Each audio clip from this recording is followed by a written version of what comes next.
Hi, listeners. My name is Beatriz, and I'm your host for today's podcast. I am an entrepreneur and business coach and the owner of Be a Boss Coaching.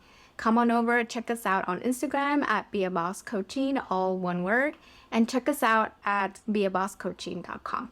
Now, let's dive into today's amazing guest. Today, I'm thrilled to have a special guest with us, Monica Avila. Monica is the designer and owner of Luna and Leche Maternity, a maternity clothing line that centers around breastfeeding and pumping friendly styles. She's not just an entrepreneur, but she stands as an innovator, identifying gaps in the market and offering solution oriented designs. Monica's journey has been a blend of creativity and resilience, from relocating to managing the intricacies of starting and growing her business. Monica shares a heartfelt journey with us today, brimming with valuable insights for aspiring fashion entrepreneurs. Enjoy the show. Welcome to the Be a Boss Coaching Podcast, a leading podcast where we redefine entrepreneurship through the entrepreneurship journeys of women of color, BIPOC, and queer entrepreneurs. I'm Beatriz Rivera, and as a social worker turned entrepreneur coach and podcast host, I share my own journey and story. I decided to start my own coaching business during the pandemic when I was helping my dad, a veteran business owner, to keep his 23-year-old business open. Since then, I've thrown myself into courses, coaching, podcasts, and books. However, I've learned that entrepreneurship is a journey and we can all learn from each other's stories, mistakes, successes, and redefining the boundaries of what entrepreneurship can be. Subscribe to get new episodes every Monday and Friday on Apple Podcasts, Spotify, YouTube, or wherever you listen to podcasts. And we're officially live. Hi, Monica. Hi. Happy Saturday.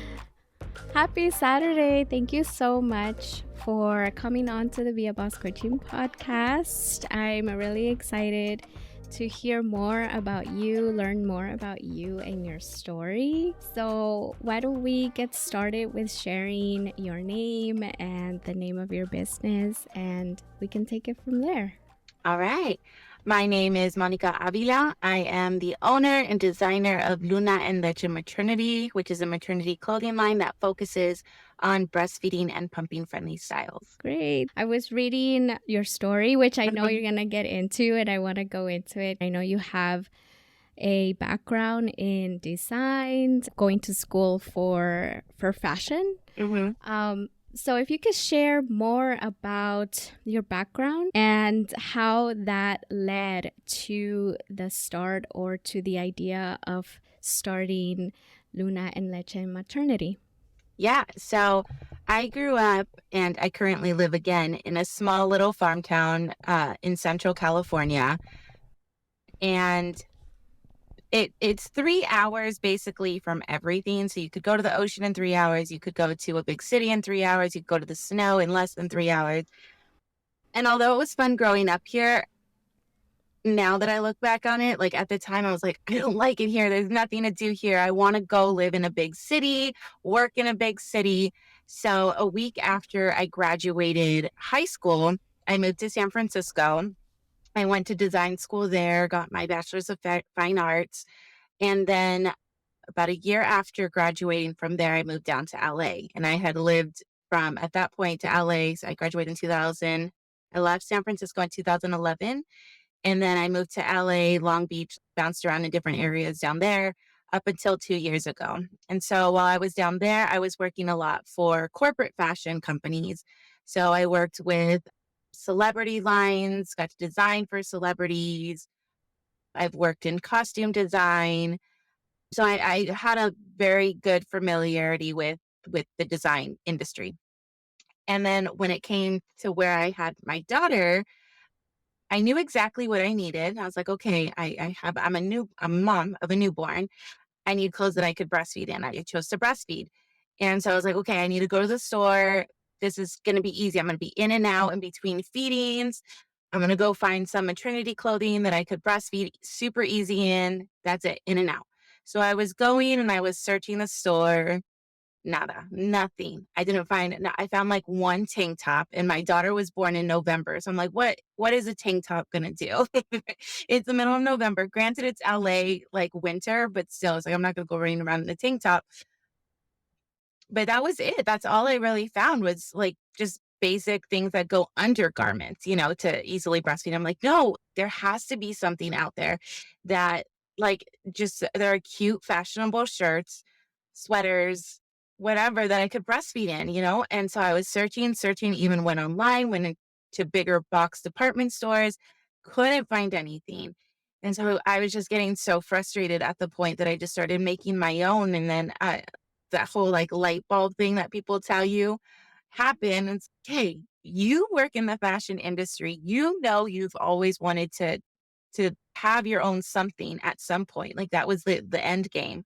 But I never knew what it was until that moment. I was like, I'm gonna have a maternity clothing line that focuses on breastfeeding and pumping friendly styles because this is ridiculous.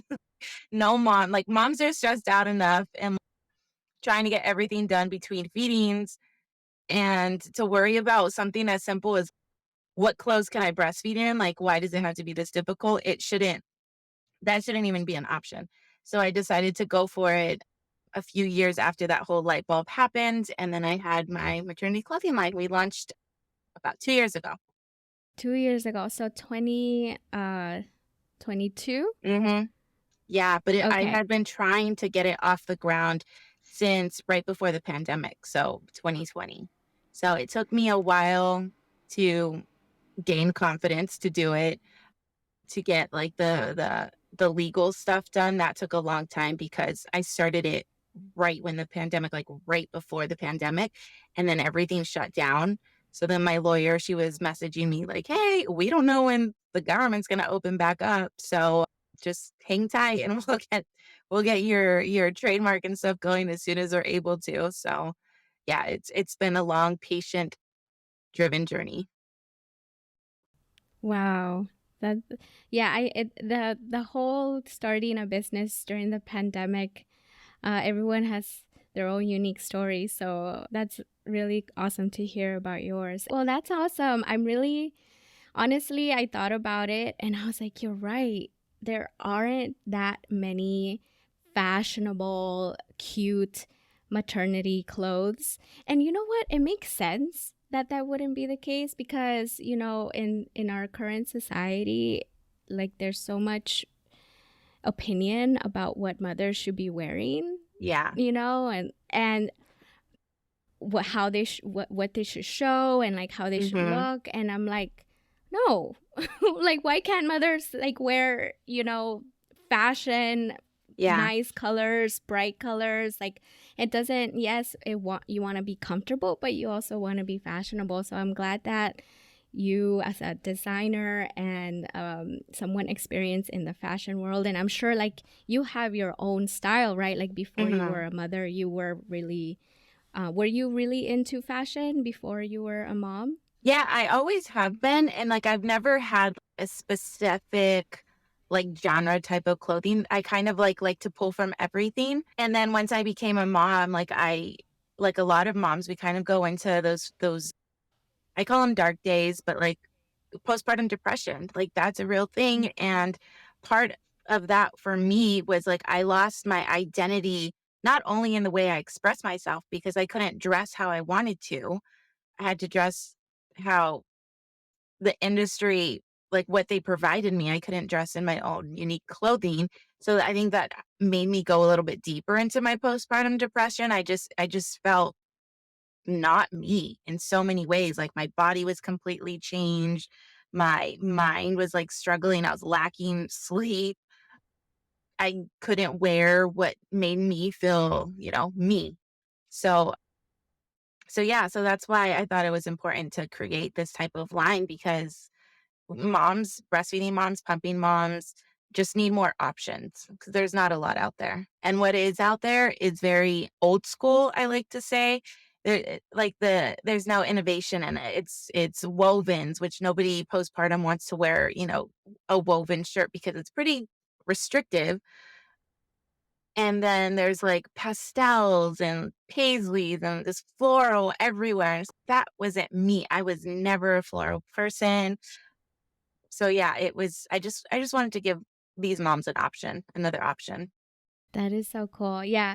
I really I just appreciate the that identification and that gap, and then also really finding like another opinion. I think that the reason why there's not a lot of options out there for mothers to wear cute clothes and bright colors and or neon colors. I was just looking at some of your pieces, and I love the neon piece that you had. I Thank you. don't. I know I love them too. They're so fun, right? Yeah, it's so fun. Neon colors are fun. I'm like, mom colors. It's pinks and like you said, pastel colors. Like Yeah. they're okay, but sometimes you want to dress in like fun, bright colors, Yeah. that They're are mood still changing fashionable. colors. Exactly. Hmm. Yeah, and like you said, a lot of a common feeling is that postpartum depression. So to be able to impact that emotion from not just colors but fashion, Hmm. I think is brilliant. So that's amazing. Thank you. I'm Thank so you. glad that you're the person doing that. Thank On you. top of that you were a person in the fashion world and really coming from that industry. So you mentioned that there was like this aha moment when after having your daughter and becoming a mom. And I wonder, I know you said it had taken you a bit of time to really get this off the ground. And I'm wondering, what were some of the challenges that you were facing or experiencing during that time to get this started? Yeah. So when that light bulb went off, like my daughter, she was within the first, I was still on maternity leave. So within 3 months of her being alive. And I was like, oh, this is a great idea. Let me just wait until I kind of adjust to motherhood and then I'm going to get focused on it. And then my maternity leave came and went, and it was still in the back of my mind. I was like, okay, I need to do something. So I started doing things slowly. So I was making patterns myself for garments that I'll be like, oh, we're gonna go into production with this. Like we'll start there. I'll do the patterns because that's a big expense is delegating patterns to someone. And so I did that.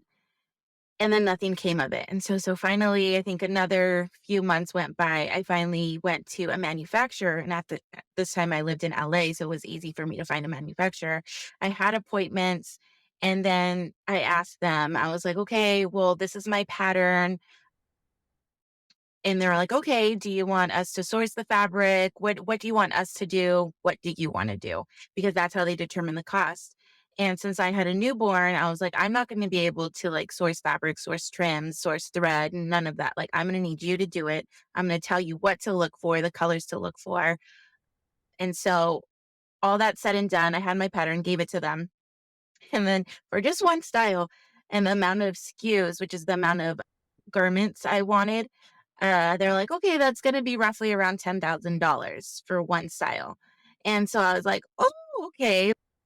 That's a lot more than I thought it was going to be for one style. So I was like, oh man. And so that put a big pause on it too, because I had to readjust how I was going to launch this company because I didn't want to go into my life savings just for one style. I was like, if I'm going to do it, it needs to be like a patent pending type of style if I'm going to drop that much while being a new mom and all this other stuff. So it took me a while to reimagine how I'm going to be launching this company. I had to think in a smaller scale versus what I was used to in corporate fashion, whereas like we just do in, we do our patterns in house, we do first sample in house and we send it off. And then somebody else picks up the paycheck, right? It's not on my pocket. So that was a big adjustment. And then come to the point when I finally figured out, okay, this is how I want the business to be ran. This is how I'm going to be able to financially support it. And it was coming time to finalize and work on my trademark. Another curveball came to where they told me I couldn't use my initial name that I had it was too similar to another company that is a huge company, and they don't provide garments regularly. Like they don't own a they don't do garments like I do. It's a huge like well, I'll just say it, it's La Leche League. And so it's a huge corporation if you know of them, but they do provide one nursing bra and they sell it on their website. And because of that one bra, I wasn't able to go forward with my original name. So then again, it was back to the drawing board trying to figure out a different name. And that was really hard too, because I thought I had, swept away all the big hurdles, like starting off and just hitting launch on my website. And then that one came up and that one just threw me off for a while. And then I had to get help. I had to get business coaching at that point because I was like, I'm stuck. I'm in a deep hole. I don't know how to get out of it. And with that business coach, she was able to help me figure it out along with an organization called We All Grow Latina. They used to have office hours. And so I would go there and we would brainstorm there. And I was just trying to get as many free resources to help me go over this slump and into the brighter days of me being able to just press launch and start my company. Wow. Yeah. And a shout out to We All Grow, right? Yeah.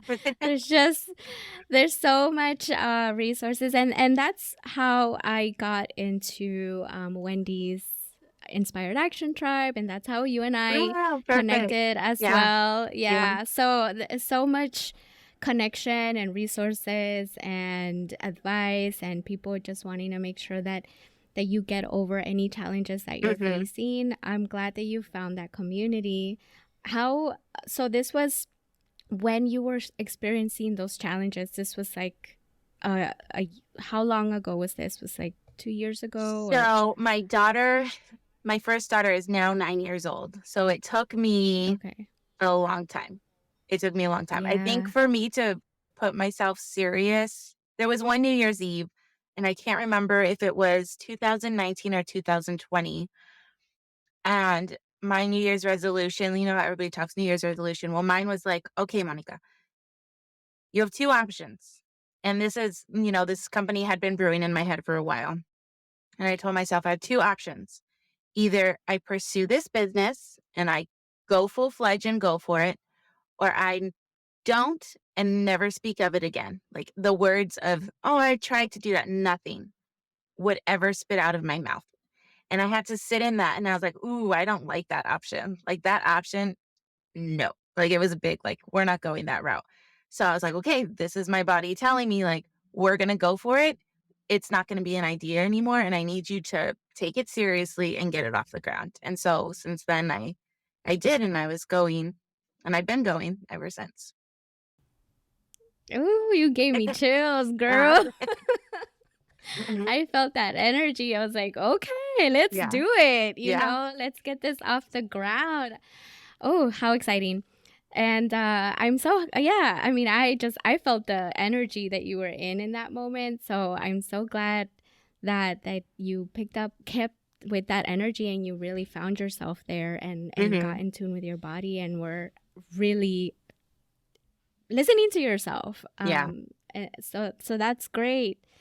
I have just a follow up question around that, and I think because when it comes to challenges in business, right, they can be very demotivating.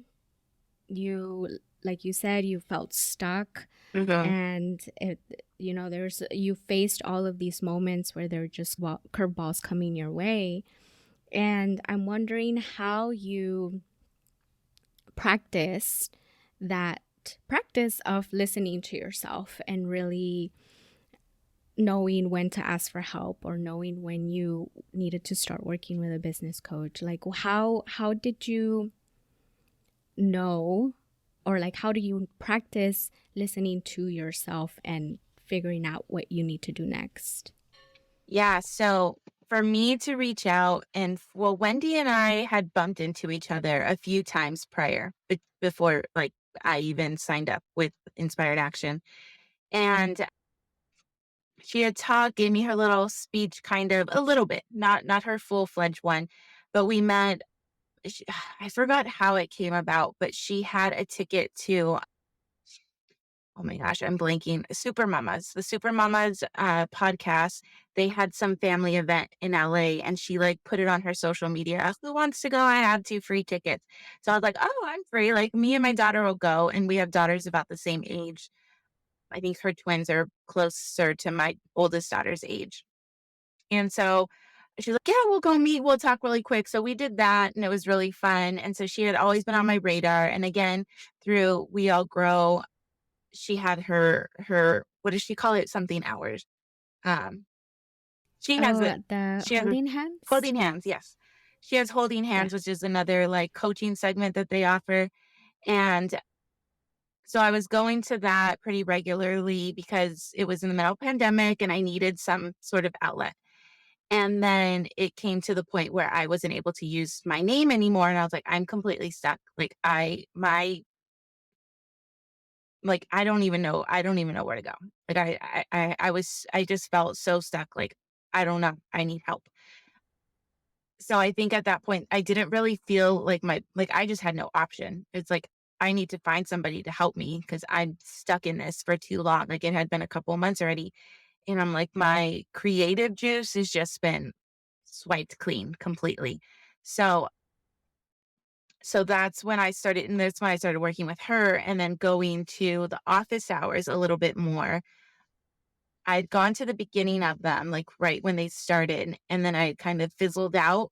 I was like, I need to start being more consistent with the We All Grow office hours because it's helping me. It's even with me not even saying anything, just people's discussion, like it was helping my creative juices come back again. And then I ended up finding somebody who helped me come up with a name. And then we sent that to the trademark and it's my official name, Nuna Nature Maternity. Awesome. Yeah, yeah. I think that those are ways, I like to talk about those ways that we listen to ourselves and how you practice that and how do you know, just because when you're feeling that stuck, sometimes we don't know what that even feels like in our Mhm. body, and what that should look like when how to move forward. And just so for anybody who might be feeling stuck and might be on this brink of, I don't know, maybe like you said, I either I go and figure this out or I never speak of this again. Yeah, yeah, And if you've ever, if you're on that brink, practice listening to your body and figuring that out, and how do you listen to yourself and how do you know you need help, and like how do you look for help. So yeah. And there's um a lot of I wanna make note too, you don't necessarily have to pay somebody to help you, like, there's so many free resources, free, like, open hours, like We All Grow does, but there's other ones too where it's, "Hey, let's just get our creative juices," even if it's just us on Zoom and everybody's doing their own thing, we're not even talking, but just being in that creative space helps a lot too, and it helps your, like, just a different part of your brain start moving more. Yeah, I think it's the energy that Mhm. people bring, even if it's through virtual Yeah. or on the screen. I think it's still, that energy can still, it's still possible. Mhm. So yeah, look for that energy. Look for that motivating energy. I would say. Yeah. I'm wondering, since you've started, if you've ever felt any instances of feeling like this is a fluke, Yeah. or like in those moments, I know you've talked a little bit about like the challenges and feeling stuck, but in terms of being in the industry of fashion, because that industry can be like, they have their own rules and Mhm. unspoken rules. And so I'm wondering if you've ever felt that, those feelings of not belonging, and how you navigate that. Yeah, I don't feel well, okay, let me think of how I'm gonna answer that. I feel very comfortable in my education that I went to school for fashion, all that, so I'm very confident in what I bring to the table. However, there have been instances, like even day to day, like I'm working, what am I doing? Like it's My most challenging part for me was me giving up a pretty comfortable lifestyle working in corporate fashion and then leaving it to start my own business. And then me thinking, like, man, am I really talented enough to run my own business? Like, sure, I could work in a corporate setting and do really well, but doing my own business and doing it all on myself, like, that's where a lot of the like mind stuff happens for me. And like, that's imposter syndrome type of thing. Man, is it like really me?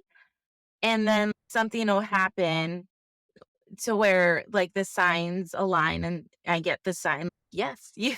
Like, there was one point even I was just like, "Man," I think it was last Christmas. I was like, "This I'm really struggling this, quarter and all this other stuff," and thinking, the imposter syndrome thoughts, and then I had a lunch or a dinner with some old high school friends that I hadn't seen in years, and they all of a sudden brought up my company, and they're like, "Man, Monica, we're super proud of you. Like, you're doing it," and just giving me just confidence. And it's, wait, yeah, I am doing it. I'm good. I just had a moment of like weakness, but I have all the tools I need to do great. So yeah, not so much in the fashion settings. Like, I am pretty solid there and extremely comfortable of my skill set when it comes to like corporate fashion and stuff like that. Yes, there is cattiness, but I think that's any company at anywhere you go. It's just if you get a lot of people in one spot, not everybody flows together, and that's fine. I wouldn't even necessarily say it's cattiness in the fashion industry, but it's just a lot of people giving opinion. But then when it comes to me and my entrepreneurial journey, it's a lot of me and like my mind and trying to navigate that day by day. Yeah, yeah. How do you, as a fashion creative person, how do you balance both being in the headspace of your creativity for your fashion line and in the mind space of being a business owner? I'm still trying to figure it out. I'm still trying to figure that out. There'll be times where I'm doing really great on social media and I'm being super consistent and communicating with people. And then it's, oh yeah, I need to start thinking of the next collections. Oh, but my brain stepped out because I did all this and did all these setups. And then there'll be other times where I'm like, oh my gosh, I did so much designing today. I have so much inspiration. My mood board is done, and it's, oh, but I haven't posted on social media in a while. So it's trying to figure out. And the reason why I draw back to social media is just because that's, I feel like, my main marketing tool right now. So that's my thing for entrepreneurial is like my marketing right there. That's what I'm focused on. But yeah, I'm still trying to figure it out. Still trying to play with it and see what's gonna work for me. Yeah, it's difficult, but I believe it can be done. I haven't gotten it down yet. Yeah, yeah. I mean, it's always, I think as you go, as you're making moves, and even when they're challenging, uh, it's how you know how you operate and how Yeah. you tune yourself. Mhm. Yeah. So thank you for that. Are there any particular investments that you've made in your business that you feel have really helped you to move the needle forward? And are there any investments that maybe you learned from? There was more of a lesson rather than like an ROI. Mhm. For me, my business coach, I think, has been the best investment so far. Wendy Amara, she's done amazing and she pushes me, and I've been with her for 4 something years now, for a while. And so she has been my biggest, like, tool. I know she always has my back. I know she is there whenever I really need her. And with any questions I have, she's there.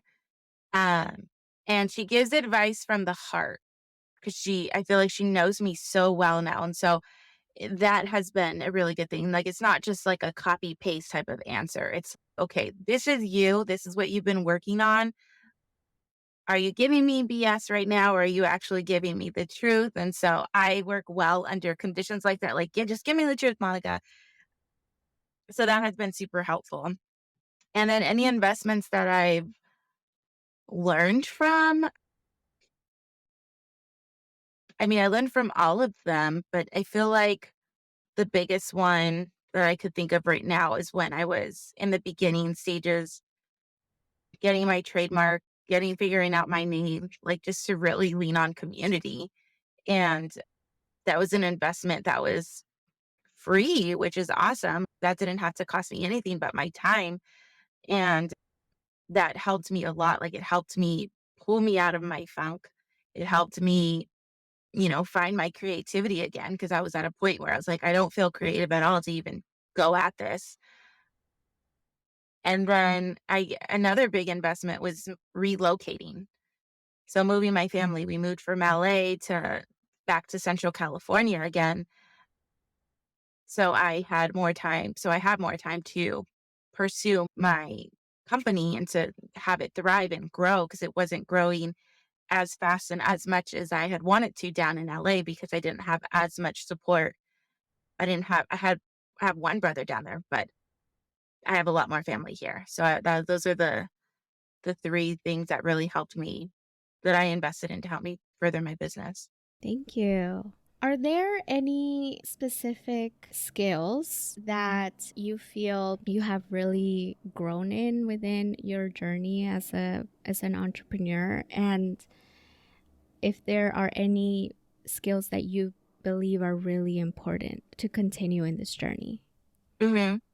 Uh, talk about yourself.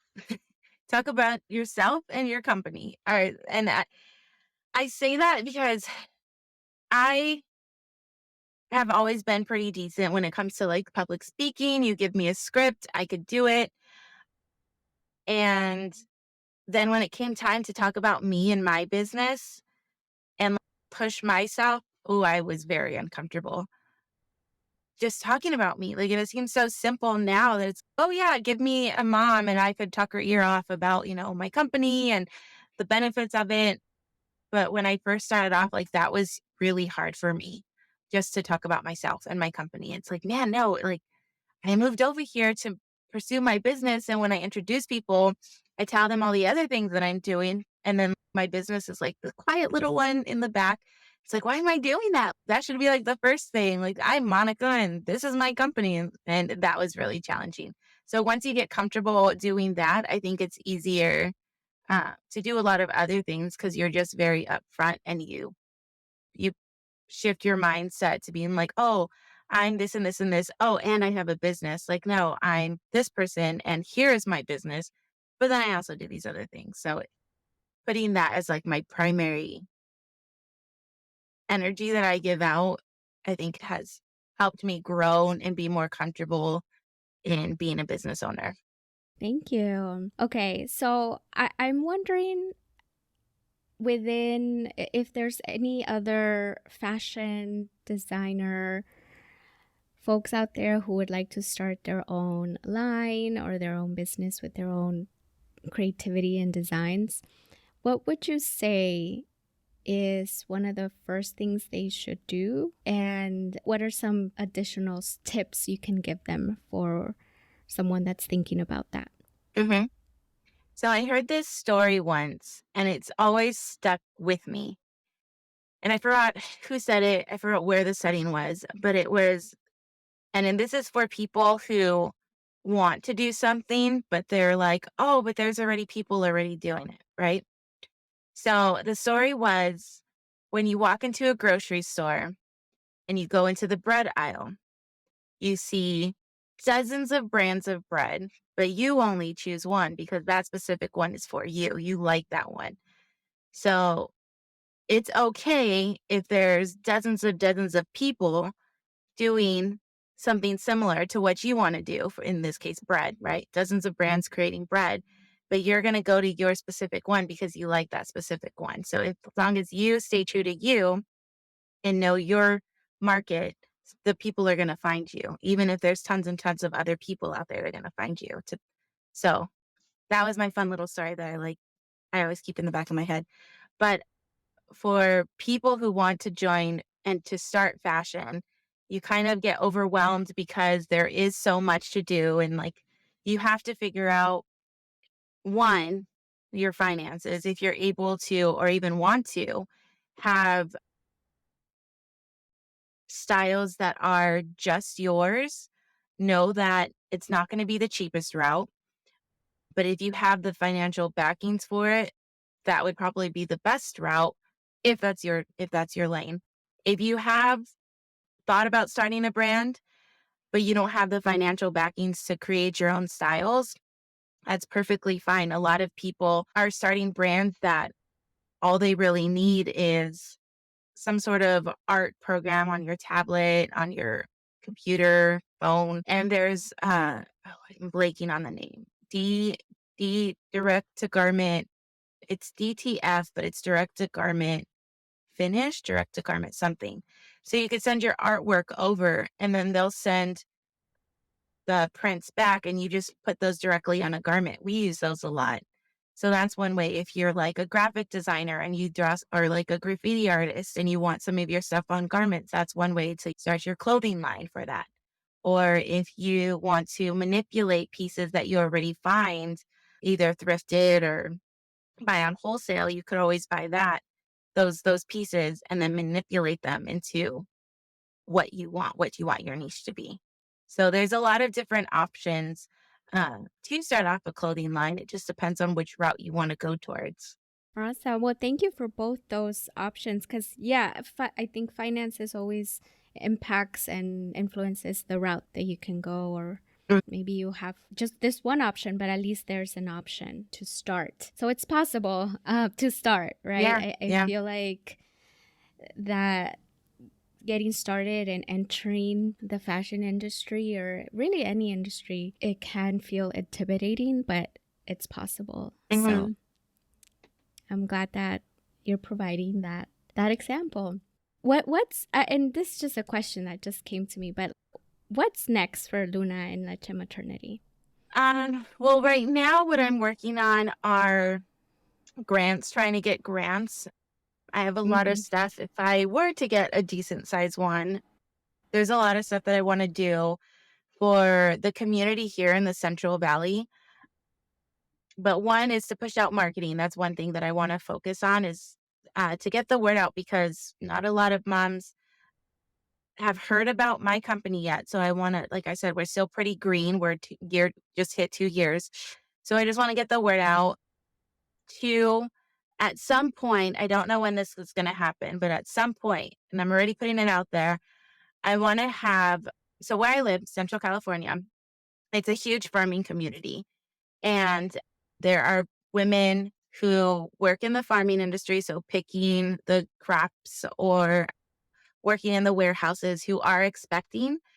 And I want to have an event just for those women. I want to be able to pamper them. I want to have gynecologists. I want to have people in HR just talk to them so they know their rights as mothers working in the fields. Because sometimes they don't know all that could be offered to them or all that they could take. Like maybe they could take a longer leave than they had known. So I want stuff like that to be addressed to them just because, that doesn't get talked like it doesn't get talked about as often as it should about their rights, I feel. So yeah, I want to be able to do that and to offer it to them.